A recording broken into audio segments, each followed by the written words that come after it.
Un final perfecto, de John Katzenbach. Capítulo 17. Las tres pelirrojas iban en el coche de Karen hacia el mayor centro comercial cubierto de la localidad, donde dejó a Jordan en la entrada junto a Sears. Luego dio la vuelta y dejó a Sarah en la entrada oeste cerca de Best Buy. Tras esperar unos minutos, Karen se dirigió a la planta superior de la cochera adyacente al centro comercial. Giró el coche para ver si algún vehículo la había seguido hasta la planta vacía. Apagó el motor y los faros delanteros y esperó 17 minutos exactamente. La ventaja de aquel estacionamiento era que disponía de rampas distintas para subir y bajar.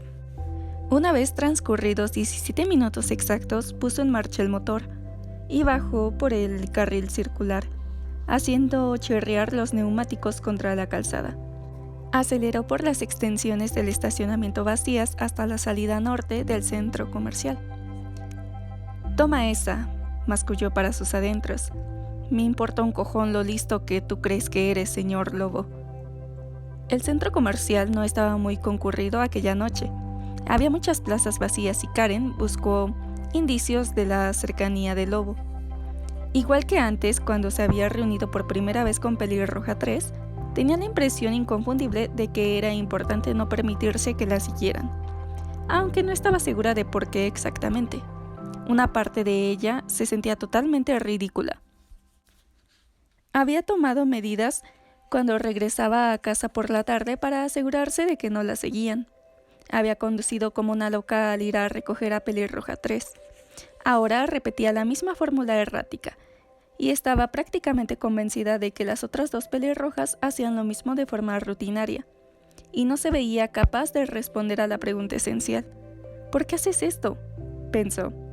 «No es muy probable que las tres estemos sentadas en una cafetería y él aparezca con una metralleta y nos mate a las tres de golpe». Entonces vaciló. Jadeó con fuerza como si en el coche no quedara aire, y se dio cuenta de que todo era posible. «No sabes cómo va a matarte». La médico identificó la paranoia. Intentó remontarse a la época de estudiante de medicina en prácticas en la unidad de psiquiatría de un hospital estatal grande, pero cualesquiera lecciones que hubiera aprendido en aquellas semanas se había disipado con los años de práctica de la medicina interna. Todo nuestro comportamiento está definido por el miedo. Cerró los ojos con fuerza. «Ponle nombre», se dijo. Resultaba imposible. Intentó pensar. Miedo a las alturas, aquello era agrofobia. Miedo a las arañas se llamaba aracnofobia. Miedo a la muerte, tanatofobia. Lo que sentía parecía ser una combinación de aquellos y de todos los demás miedos que surgían en su corazón. «Ponle nombre», se repitió. «Eso se dice pronto».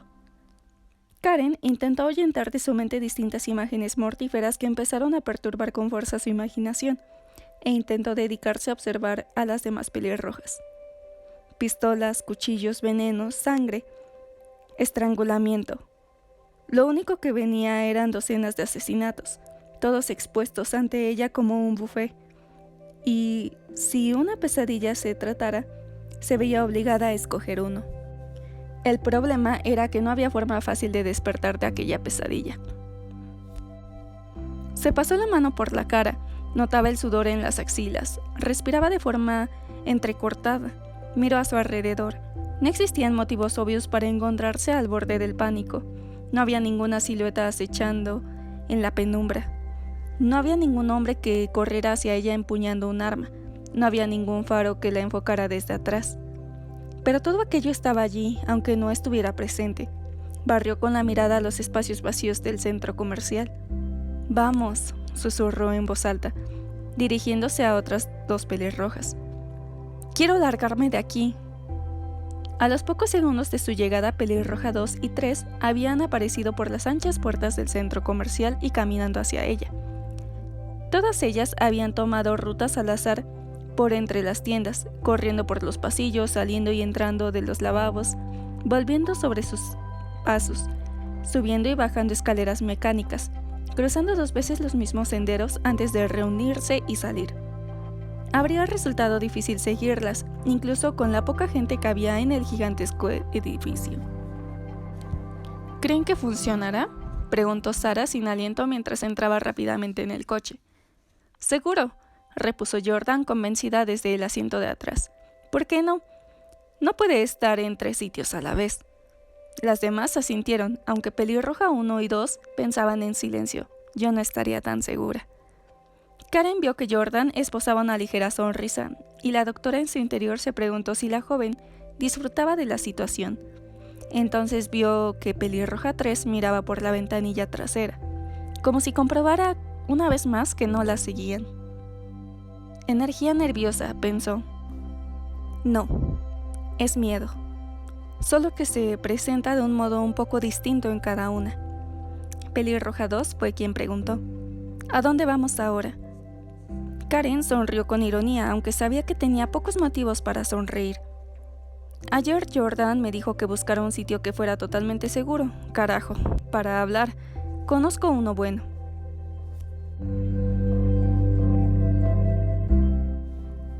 The Mont and Dove era un bar de sitio antiguo, típico de poblaciones universitarias, de madera oscura y rincones oscuros en el que se ofrecían whiskies puros de Malta y más de 70 variedades de cerveza, servidos desde una larga barra de madera que acababa en un espacio con un pequeño escenario con una cortina negra andrajosa como telón de fondo. En el local también había espacio para 2 docenas de mesas pequeñas. La mayoría de las noches estaba atestado de universitarios, un poco escandalosos y alborotadores, pero los martes actuaban cantantes de folk locales, aspirantes a Johnny Mitchell o Bob Dylan, y de vez en cuando dedicaban las noches del sábado a espectáculos comediantes espontáneos. Por eso lo conocía Karen. Pero los jueves, como aquel, se ocupaba de la comunidad lesbiana, aceptando solo la entrada de mujeres. Así pues, cuando las 3 pelirrojas entraron por la puerta, se encontraron con un local lleno y bullicioso, sin un solo hombre a la vista. Hasta los meseros, que solían ser hombres con cuerpos marcados para tener músculo suficiente para lidiar con los universitarios que se desmadraban, habían sido sustituidos por mujeres jóvenes, delgadas, con piercings en la nariz, el pelo violeta y de estilo punk rock, que parecían, todas ellas, imitar a Elizabeth Lander de los libros y películas. La clientela del bar iba desde las motoneras duras con jeans negros ajustados y chamarras de cuero, tomando sorbos de licor, al tipo de ex hippie que prefería tomar cócteles con las típicas sombrillas de papel a modo de adorno y que hablaban por arrebatos agudos. Pelirroja 2 y Pelirroja 3 se colocaron junto a Karen en el umbral de la puerta y se hicieron cargo de la situación. Karen sonrió un poco y dijo: «Me gustaría ver a entrar a Lobo a este local. No creo que durara mucho». Sarah se rió. A ella le parecía una verdadera ironía, lo cual captaba la esencia de su existencia. Sería fantástico, pensó. El lobo entra a un bar de lesbianas y lo único que tengo que hacer es levantarme, apuntarle y decir: «Este hombre mata mujeres». Y como una especie de Ménades modernas, estas damiselas lo despellejarían y podríamos continuar alegremente con lo poco que nos queda de vida. Jordan estaba un poco alterada. «Soy menor de edad», le susurró a Karen. «Si en la escuela se enteran de que he estado aquí, me expulsarán». «Entonces nos aseguraremos de que no se enteren», respondió Karen, aunque la seguridad de su voz contradecía la idea de que no tenía ni idea de cómo cumplir esa promesa. Jordan asintió, miró a su alrededor y sonrió. «¿Sabes? La entrenadora de hockey sobre hierba a lo mejor que está aquí». Entonces calló, se encogió de hombros y añadió: «A lo mejor podríamos sentarnos en un rincón». Encontraron una mesa vacía cerca del escenario, que tenía la ventaja añadida de estar situada de forma que podían echarle el ojo a la puerta de entrada, aunque ninguna de las 3 pelirrojas creyera que algún lobo sería lo bastante valiente o imbécil para seguirlas al interior. Una mesera tatuada que llevaba una camiseta negra ajustada acudió a tomarles nota. y mirando con recelo a Jordan, dio la impresión de estar a punto de pedirle la identificación cuando Karen dijo: «Mi hija tomará un refresco». Jordan asintió y añadió: «Ginger ale». Karen pidió una cerveza y Sara en un primer momento pidió un vodka con hielo, pero entonces le asaltó la idea de que quizá no fuera muy conveniente y pidió otro ginger ale. La mesera gótica puso los ojos en blanco. «Este es un bar», dijo con tono desagradable. «Vale», repuso Sara, «pon un trozo de peladura de limón en el vaso para que parezca una bebida de verdad». Aquello hizo sonreír a las otras dos pelirrojas e hizo marchar a la mesera con cara de amargada. No es que fuera una broma, pensó Sara, pero por lo menos era un intento de mostrar sentido del humor, lo cual parecía mucho más de lo que había conseguido en estos últimos meses. Las tres guardaron silencio durante unos momentos, mientras esperaban que la mesera les trajera las bebidas. La más joven del trío fue la primera en hablar. «Bueno, aquí estamos. ¿Ahora qué hacemos?». Volvió a producirse un silencio antes de que Karen formulara la pregunta práctica. ¿Alguna de ustedes piensa que esto es una tomadura de pelo? Ya saben que todo es un juego, que somos el blanco de una broma que no tiene ni pizca de gracia y que en realidad no pasará nada. Tanto Sara como Jordan eran conscientes de que se habían planteado esa pregunta y la habían descartado por separado, pero ninguna quería confesar. Sara fue quien alzó a ir más allá de todo lo del dolor que sentía en su interior. «No creo que tenga tanta suerte», reconoció. El silencio volvió a ceñirse sobre ellas. Ninguna de ellas sentía que tuviera tanta suerte. Entonces, empezó a decir Karen. Le pareció que se atragantaba un poco con el miedo escénico, cuando alzó y a continuar las palabras brotaron rajadas como el cuero viejo. «Tenemos que encontrarle un sentido a todo esto». Jordan fue quien respondió, pero le pareció que era como oír hablar a otra persona, no a ella misma. «¿Qué quieres decir con lo de encontrarle un sentido? Un loco quiere matarnos porque somos pelirrojas y está obsesionado con Caperucita, y tenemos que pensar qué hacer al respecto. Me refiero a qué sentido quieres encontrarle, y mientras intentamos encontrarle el sentido, a lo mejor nos está acechando y poniéndonos en fila como blancos en un campo de tiro y preparándose para apretar el gatillo. Pim pam pum, todas muertas». Había ido tomando impulso con cada palabra, por lo que Jordan hablaba rápido, aunque apenas lo había dicho todo en un susurro. «Tomémosle la delantera. Tomémosle la delantera. Tomémosle la delantera», repitió el adolescente 3 veces, como si fuera una por ella y una por cada una de las pelirrojas que la acompañaban. Karen se echó hacia atrás. No había hecho mucho caso a la propuesta homicida de la joven la primera vez que había sugerido, pero con las tres reunidas alrededor de la mesa no era tan difícil desestimarla. No sabía por qué no le parecía una opción viable.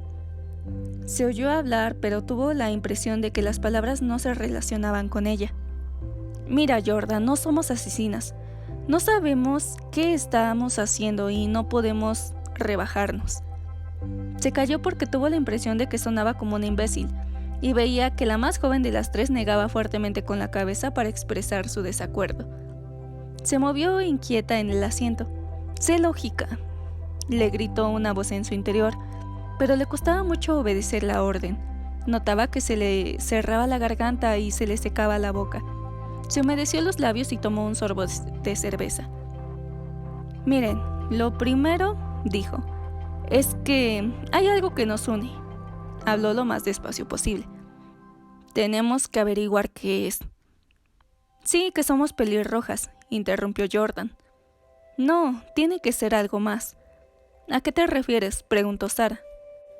Se sentía un poco intimidada delante de las otras dos, como si ellas controlaran mejor la situación y tuvieran muchos más recursos que ella, aunque ahora que hablaban de matar, recordó que daba la impresión de que ella era la única que poseía un arma. «Él nos encontró, así que hay algo que nos une. No puede ser al azar». «¿Por qué no?», preguntó Jordan.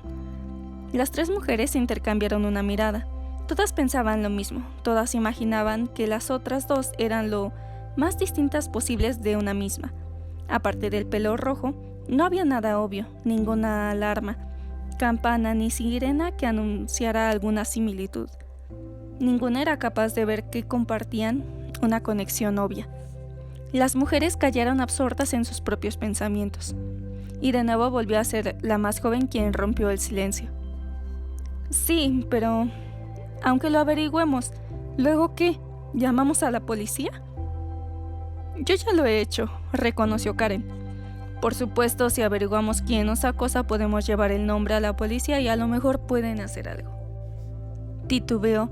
Aquella vía lógica parecía totalmente irracional. Cuando te ves cerca de una locura, pensó, ¿qué te hace pensar que la lógica te ayudará? Se hundió en el asiento. Era un poco como si toda su formación y toda su vida adulta hubieran estado dedicadas a la razón. Era como emitir un diagnóstico. Haces esta prueba y esta otra prueba, tienes en cuenta el síntoma, lo mezclas todo con los estudios y la experiencia y obtienes una respuesta razonable. Tal vez fuera una respuesta feliz, pero una respuesta de todas formas. Negó con la cabeza. Jordan era sumamente consciente de que Karen colgaba del precipicio de los pensamientos.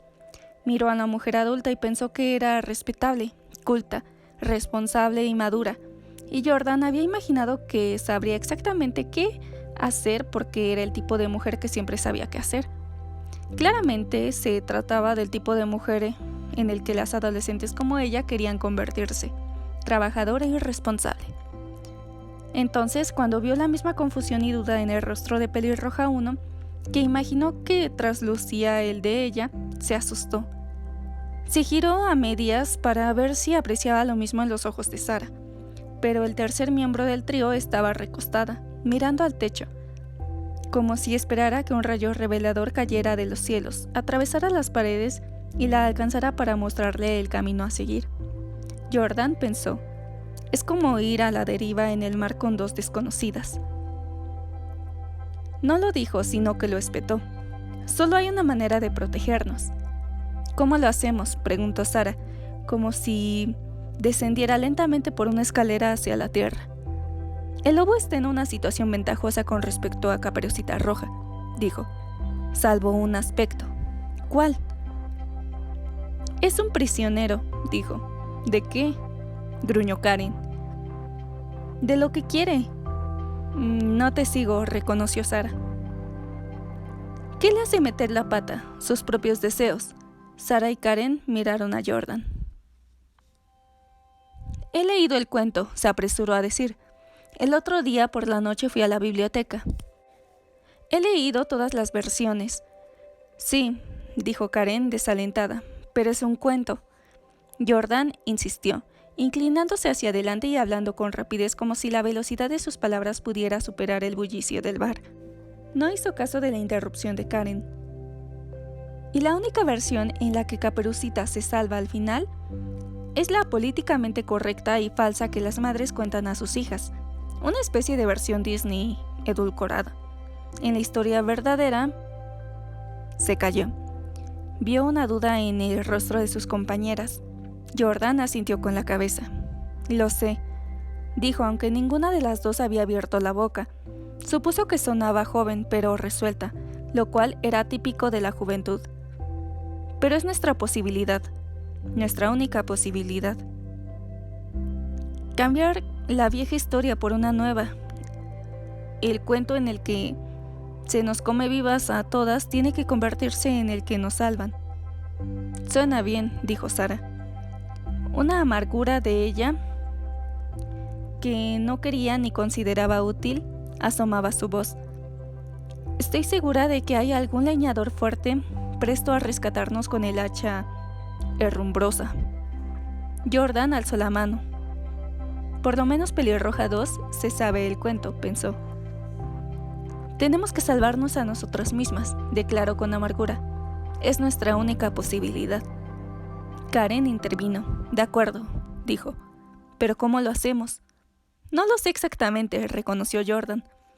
Pero me parece que no nos va a reportar ningún beneficio que nos quedemos de brazos cruzados esperando que el lobo nos mate. Me refiero a que si él es capaz de acecharnos, ¿por qué no podemos acecharlo nosotras a él? Buena idea, pero ¿cómo? Jordan no tenía ni idea de cómo responder esa pregunta, pero Karen sí. Igual que hemos empezado con esto, descubrimos que nos une, tenemos algo en común, más allá de lo obvio. Se pasó la mano por el pelo. Empezamos por ahí, y cuando lo hayamos averiguado, pues... No supo qué añadir de inmediato, dejó que el ruido del fondo del bar la rodeara. Necesitamos un plan, dijo al final. Jordan asintió. Karen notó cierto respaldo. Cada una de nosotras tiene que hacer algo, lo que mejor se nos dé, sea lo que sea. Entonces lo compartimos y por lo menos lo habremos intentado. Las tres sabían lo endeble que era aquella última palabra, pero ninguna lo reconoció en voz alta. Hay otra cosa, dijo Karen con una voz que iba tomando impulso. Compórtense con normalidad. ¿Normalidad?, interrumpió Sara. Quiero decir, ¿cómo diablos? No acabó la pregunta. Lo que quiero decir es que nadie haga nada que se salga de una rutina diaria. Hagan lo que hacen normalmente, a la hora de siempre. No dejen que el lobo aprecie ninguna diferencia. No lo entiendo, dijo Sara. Karen cerró los ojos durante unos instantes. Le costaba creerse lo que estaba a punto de decir. En algún momento, dijo poco a poco, tendremos que atraerlo lo bastante cerca para que veamos quién es. Estuvo a punto de soltar un grito ahogado. Aquella idea le resultaba aterradora. Colocó las manos bajo la mesa porque temía que le empezaran a temblar. Jordan, sin embargo, sonrió. «¿Qué dientes tan grandes tienes, abuelita?», dijo. «Tiene sentido». Las tres pelirrojas se quedaron calladas un momento.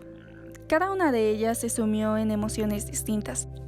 Cada una pensó que era imposible entender a las demás lo suficiente para huir de la guarida del lobo. «¿Cuánto tiempo crees que tenemos?», preguntó Sara. Aquella pregunta les llegó a lo más hondo. Un día, una semana, un mes, un año, no había forma de saberlo. Las tres mujeres intercambiaron una mirada. Una médico con una vida secreta como humorista en un mundo en que ya nada tenía gracia. Una viuda sumida en un dolor insalvable. Una adolescente atrapada por las circunstancias y el fracaso. Ninguna de ellas veía qué compartían, pero todas sabían que tenían que averiguarlo lo antes posible. «Yo no quiero morir», dijo Sara de repente. Las palabras le sorprendieron porque hasta ese preciso instante había pensado que eso era precisamente lo único que deseaba.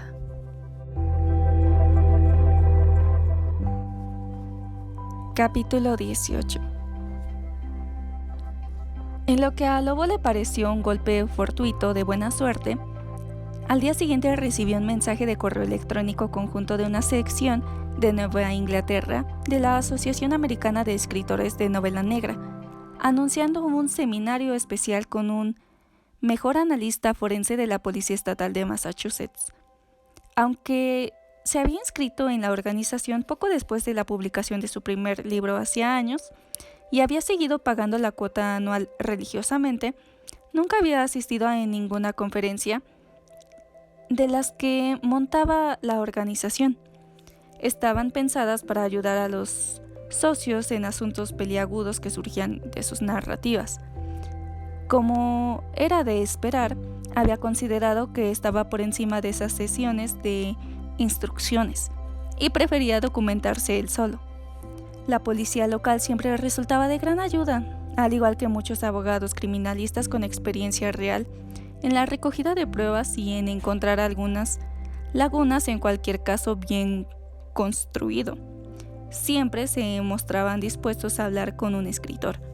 A veces se preguntaba si estaban igual dispuestos a hablar con un verdadero asesino.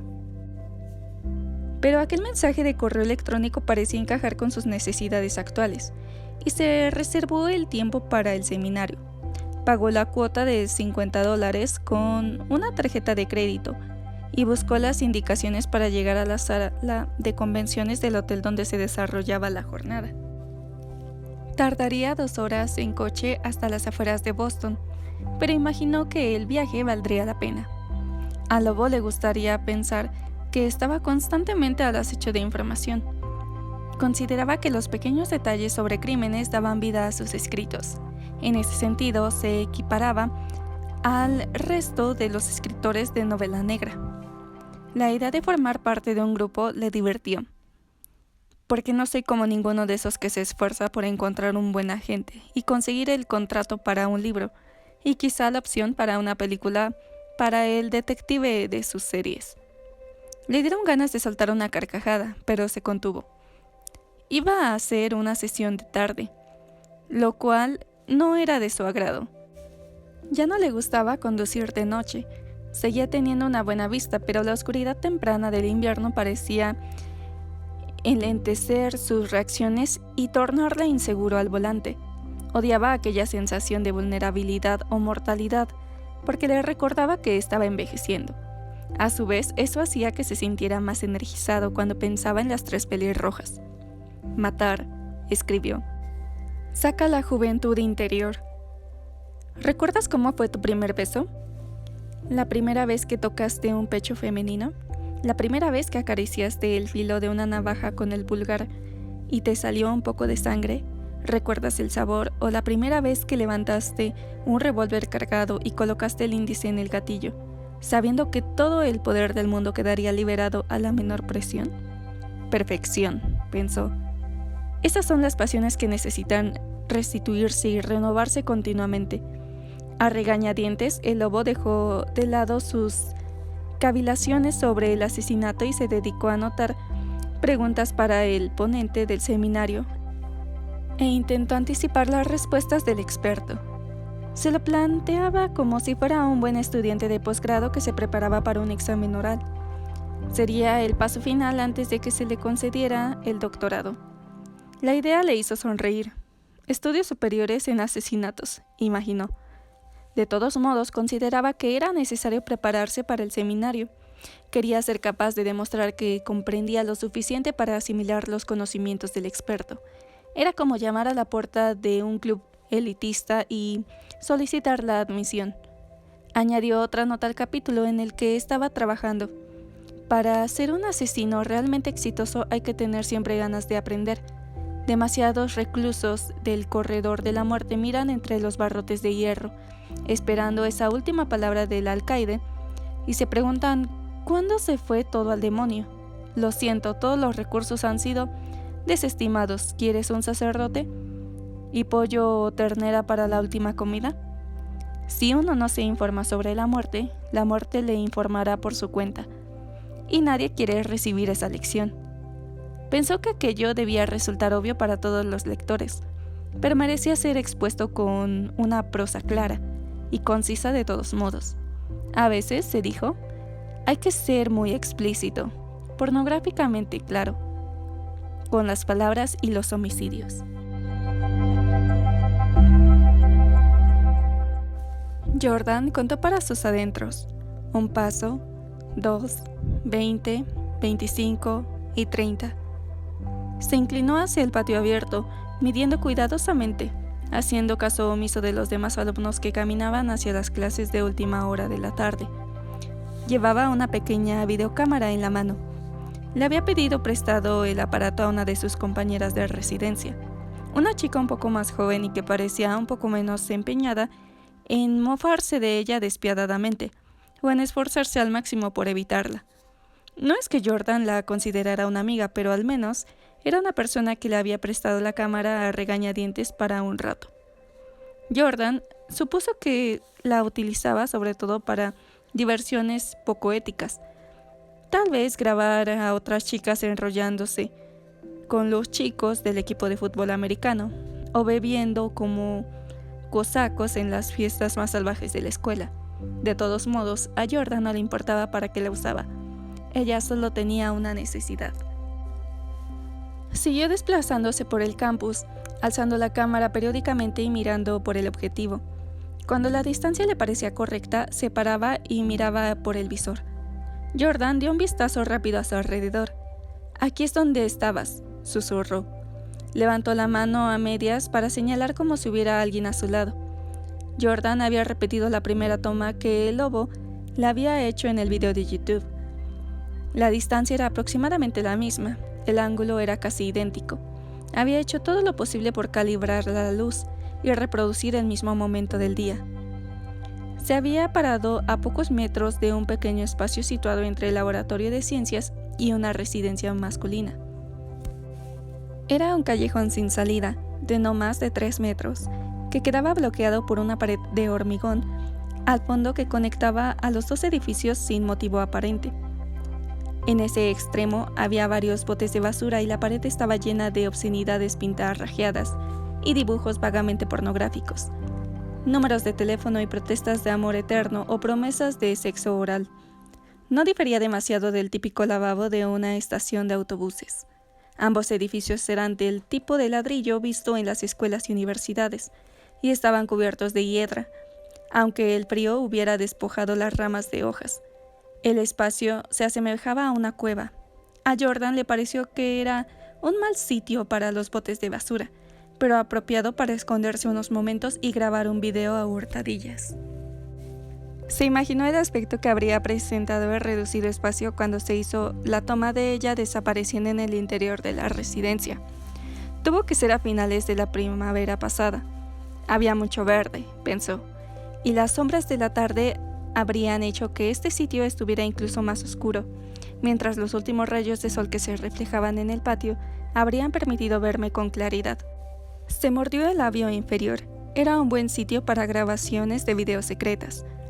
Jordan retrocedió ligeramente y miró primero a la derecha y luego a la izquierda. Nadie podía ver lo que hacías, a no ser que pasaran caminando justo delante por casualidad y te miraran directamente. Era como si mantuviera una conversación con el lobo, su fuero interno, como si quisiera que él oyera cuando había averiguado sobre él. Contempló el lugar donde creía que él había estado. Quería susurrar algo desafiante, pero no se le ocurrió nada.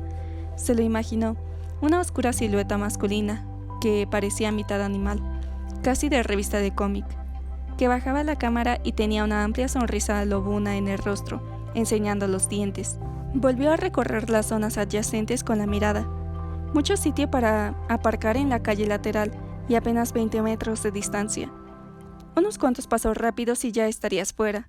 Nadie sabrías qué has estado haciendo, o sea que debiste de sentirte más que seguro. Jordan se esforzó por reconstruir todos los elementos de la filmación en su cabeza. No es posible que te pasaras horas aquí esperando, con la confianza de que acabaría pasando por delante y así podrías grabarme. Eso resultaría demasiado sospechoso.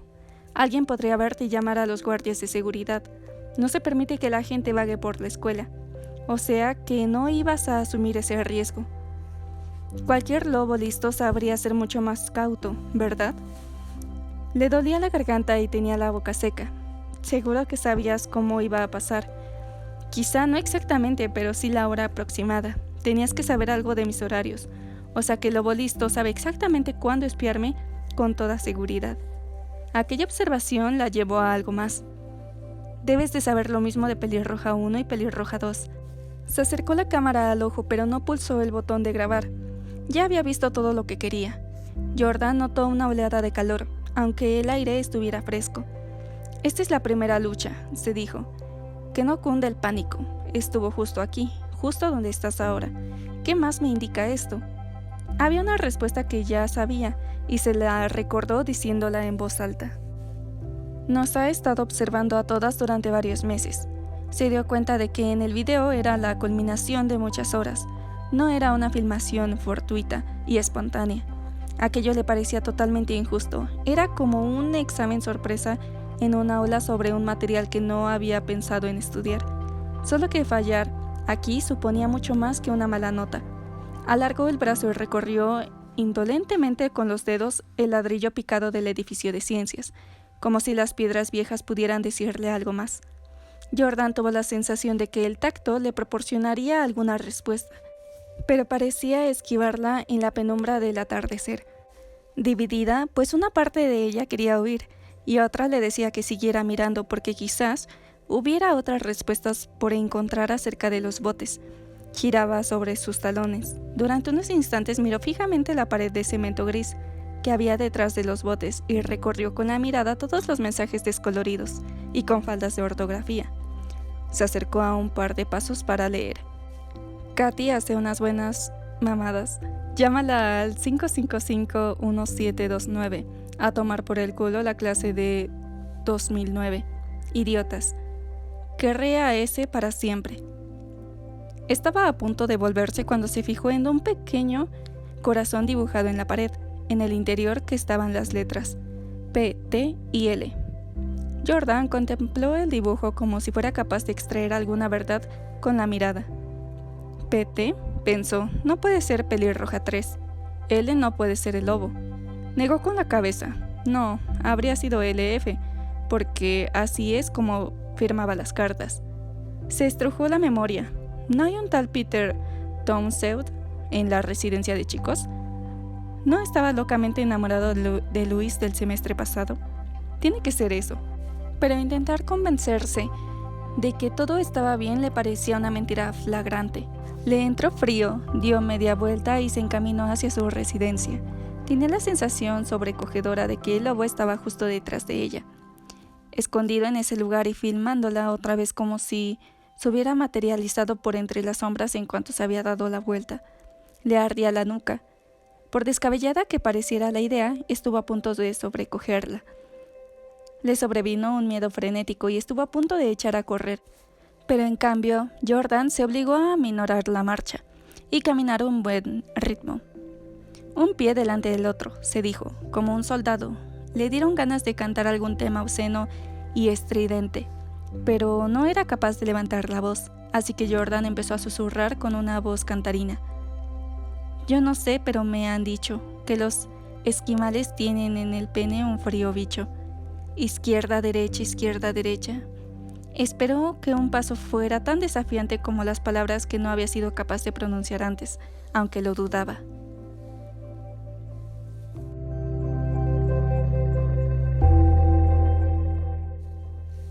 Compórtate con normalidad. Sarah Loxley casi se rió al pensar en aquello, que habría significado tragarse unas cuantas pastillas y regarlas con vodka tibio. Eso sería mi nueva normalidad, no mi vieja normalidad. En cambio, se había pasado el día poniendo en orden su casa. Había recogido la basura y colocado las botellas de alcohol vacías en los botes de reciclaje. Había aspirado las alfombras y refregado el suelo. La lavadora había funcionado ininterrumpidamente durante horas y había doblado y ordenado cada carga con esmero y sus correspondientes cajones. Limpió todas las encimeras y superficies de la cocina y encendió el mecanismo de autolimpieza del horno. La nevera había sido todo un reto, pero restregó hasta las gotas de leche derramada. Tiró la comida en malas condiciones en otra bolsa de basura y la dejó fuera. Abordó los cuartos de baño con un cepillo, limpiador y presión militar. Se agachó hasta que le dolió la espalda horrores, pero consiguió que la cerámica y el acero inoxidable estuvieran relucientes. Y en lo que pareció una completa estupidez, tomó 2 bolsas de basura y fue de ventana en ventana, de puerta en puerta, desmantelando su sistema de seguridad de solo en casa. Los cristales rotos se habían desperdigado bajo los puntos de acceso, tintinearon cuando se los llevó con una escoba y el recogedor. No se atrevía a abrir las ventanas y airear la casa, aunque sabía que tenía que hacerlo. Una ventana abierta parecía una invitación al aire frío, los problemas y quizá algo peor. Sarah tampoco fue capaz de entrar con un plumero en el estudio de su marido ni en el dormitorio de su hija. Permanecían cerrados. Normal, no podía ir más allá. Cuando hubo restituido su casa a algo medianamente razonable, Sarah entró en la regadera y dejó que el agua caliente le recorriera el cuerpo, mientras el calor se le iba filtrando por los músculos adoloridos. Permaneció bajo el chorro casi como si fuera una estatua, incapaz de moverse, pero no inmóvil por la fatiga, sino por la confusión. Cuando se enjabonó el pelo y el cuerpo, sintió si sus manos tocaran el cuerpo de alguien desconocido. Nada le resultaba familiar, ni la forma de sus pechos, el largo de sus piernas, los rizos del pelo. Cuando salió de la regadera le quedó desnuda delante del espejo, mirando que observaba una especie de gemela idéntica que nunca había conocido. separadas al nacer, pero que acababa de reaparecer en su vida de repente. Se vistió con esmero y escogió unos pantalones recatados y un suéter de hilera de ropa que había utilizado normalmente para ir a trabajar a la escuela. Cuando trabajaba y tenía esposo e hija, ya iban holgados. Ahora que no tenía nada de eso, le colgaban sobre el cuerpo por la pérdida de peso a causa de la depresión y se preguntó si alguna vez volverían a quedarle bien. Encontró el abrigo, sacudió un poco de polvo y buscó la cartera que usaba como bolso. Comprobó que el revólver de su esposo seguía en el interior. Normal, no incluye ser imbécil, dijo en voz alta. No estaba segura de que esta frase fuera tan cierta. Sarah salió al exterior a la tenue luz de la tarde. Notó que le temblaban las manos y sabía que tenía miedo.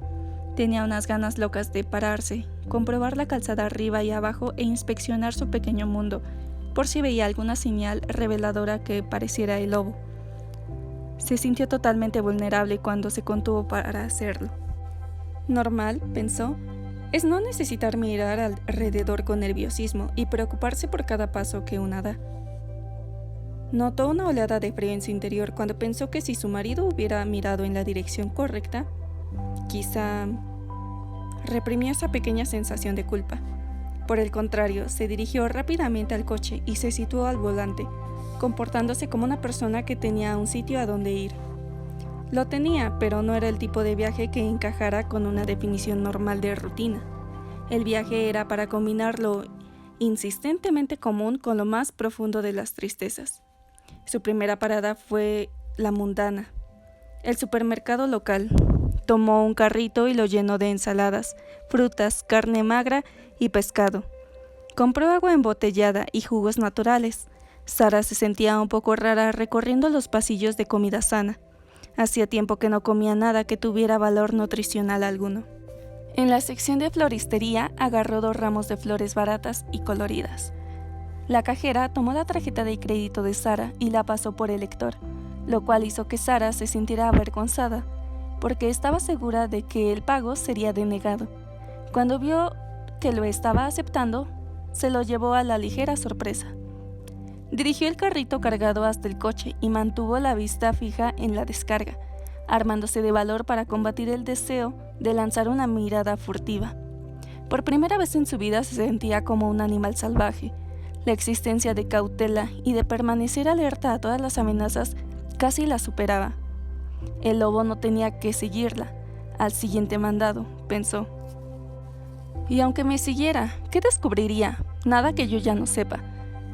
Insistiéndose en que no debía tener miedo, Sarah introdujo la comida en el maletero.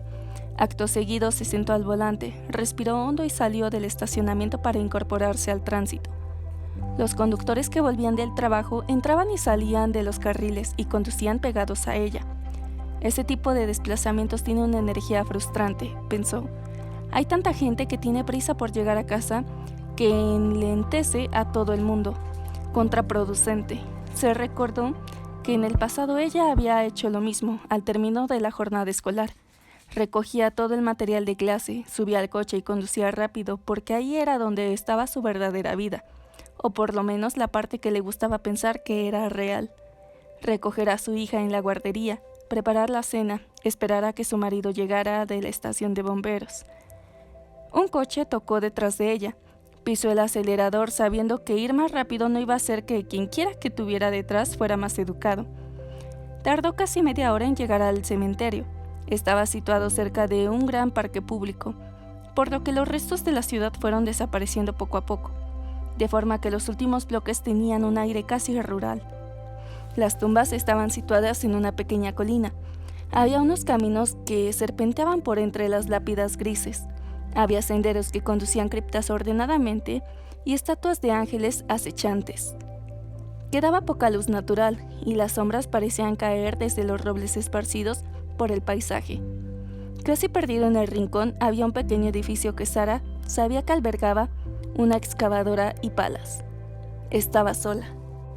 En algunas tumbas había flores marchitas, otras estaban adornadas con banderas americanas gastadas y deshilachadas. Unas pocas tenían la tierra recién removida, otras estaban descoloridas por las inclemencias del tiempo, la hierba marrón por el tiempo. Nombres, fechas, sentimientos rápidos. Querido, devota, adornaban en algunas lápidas. Tenía ante ella décadas de pérdidas dispuestas en silencio. Sara paró el coche y agarró a los 2 ramos de flores. Hace mucho tiempo que no vienes, se dijo. Sé valiente. Cuando formó esta última palabra en su cabeza, no estuvo segura de que si estaba diciendo algo sobre el lobo o sobre las personas que le tenían arrebatado de su vida. Deseaba que su marido e hija le susurraran algo, pero en el ambiente no había nada más que el silencio del cementerio. Tambaleándose ligeramente recorrió un sendero que estaba flanqueado por 2 estatuas de querubines, que empuñaban unas trompetas que no emitían ningún sonido e hileras de sencillos monumentos grises. Oía sus zapatos golpeteando el empedrado negro del camino. En parte deseaba estar borracha, y otra parte igual de grande creía que no había alcohol en el mundo capaz de superar la sobriedad en ese momento. Le embargaban tantas emociones distintas que se sentía atrapada en una montaña rusa que giraba descontrolada fuera de los rieles. En su interior elaboraba lo que iba a decirle a su familia asesinada. Palabras como «lo siento» o «los necesito a los 2 para que me ayuden a superar esto». Le llenaron la boca como si estuviera a punto de desbordársele. Sujetó los 2 ramos, casi como si hiciera antes con el revólver. Sara sabía cuántos pasos tenía que dar. Mantenía la cabeza gacha como si temiera leer los nombres de la lápida de mármol gris que la esperaban. Cuando supo que estaba delante de ella, se paró, inhaló con fuerza y alzó la vista.